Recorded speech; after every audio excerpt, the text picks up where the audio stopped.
Okay, yeah, guys. If you're rejoining me, we just left off answering question 5. What is the difference between just and unjust laws? So as you can see, the question is already started for you. All you have to do is type it in. I gave you the sentence starter and everything, so it should be pretty easy. So a just law, if you remember, we can go back and look at the text. It's going to load here really quickly. A just law is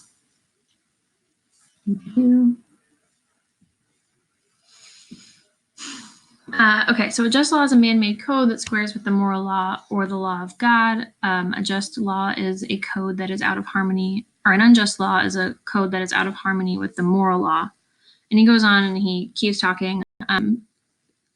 Martin Luther King Jr. was incredibly intelligent, and he was really great at using words to convince his audience. So he's really wordy there. So if we want to put that in our own words, I think it might be better. It'll make more sense.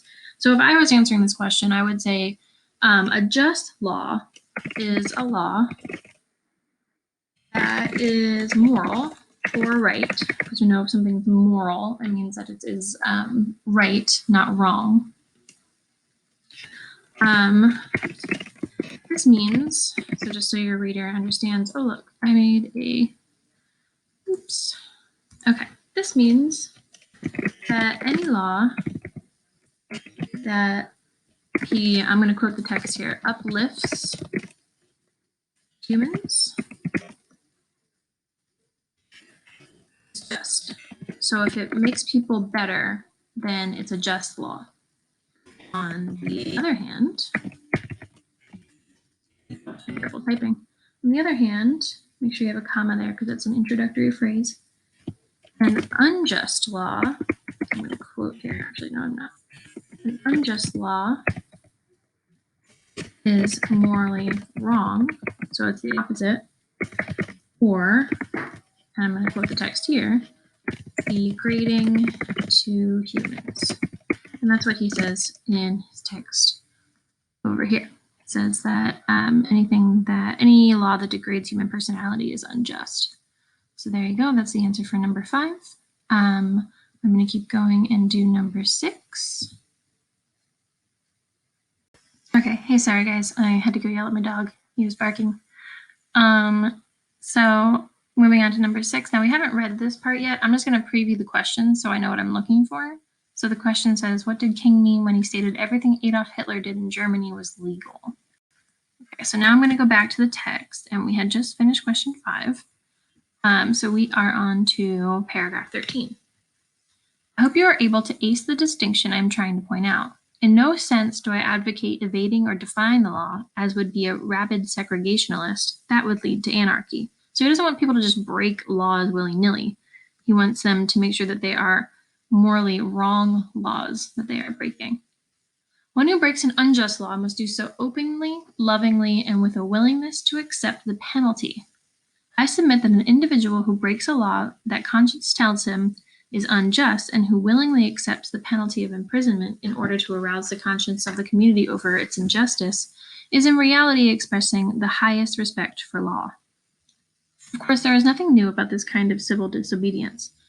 It is evidenced sublimely in the refusal of Shadrach, Meshach, and Abednego to obey the laws of Nebuchadnezzar, on the ground that a higher moral law was at stake. It was practiced superbly by the early Christians who were willing to face hungry lions and the excruciating pain of chopping blocks rather than submit to certain unjust laws of the Roman Empire. To a degree, academic freedom is a reality today because Socrates practiced civil disobedience. In our own nation, the Boston Tea Party represented a massive act of civil disobedience.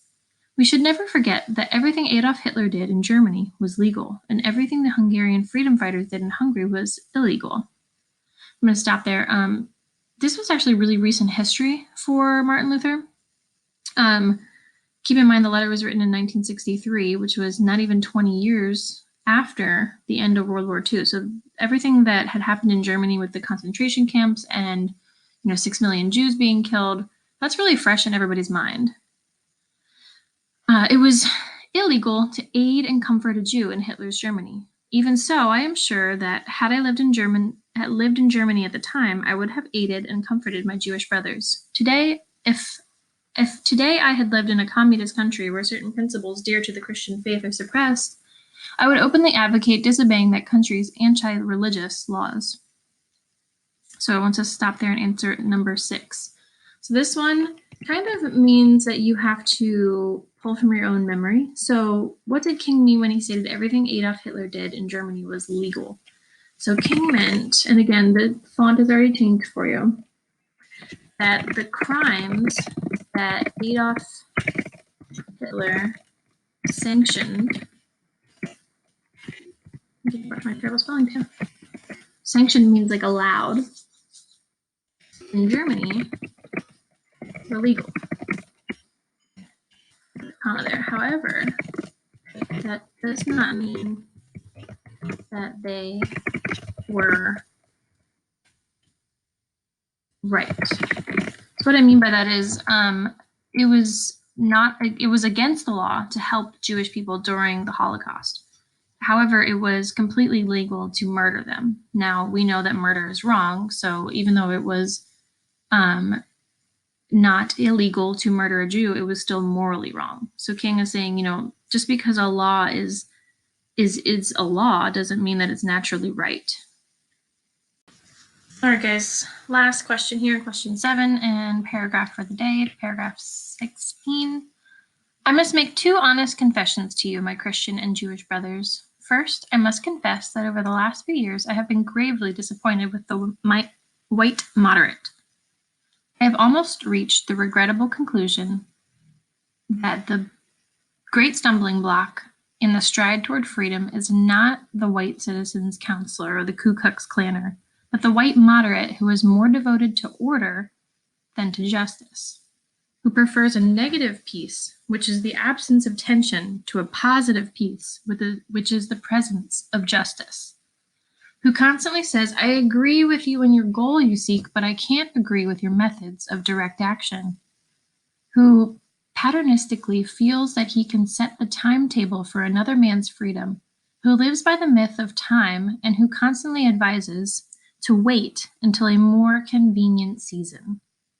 Shallow understanding from people of goodwill is more frustrating than absolute misunderstanding from people of ill will.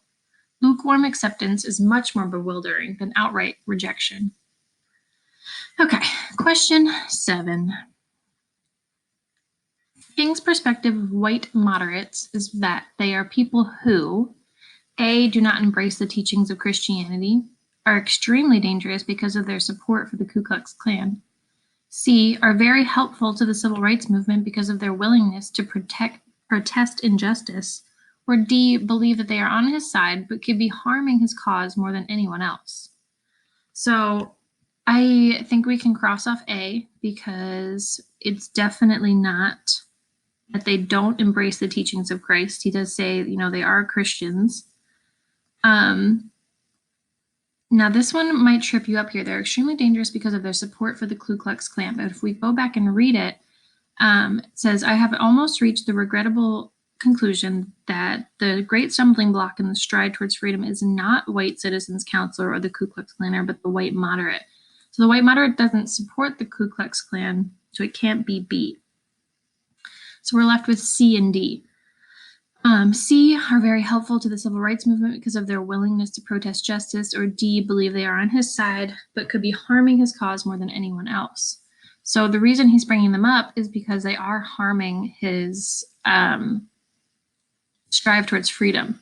So the only one that makes the most sense is D.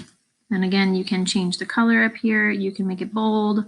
You can do both. I don't really care. I don't like the spacing here. I'm going to fix that. All right, and that's actually it for today. So if you would like to stop, you can do that now. If not, you can keep going and watching the videos and continuing to answer questions. Okay.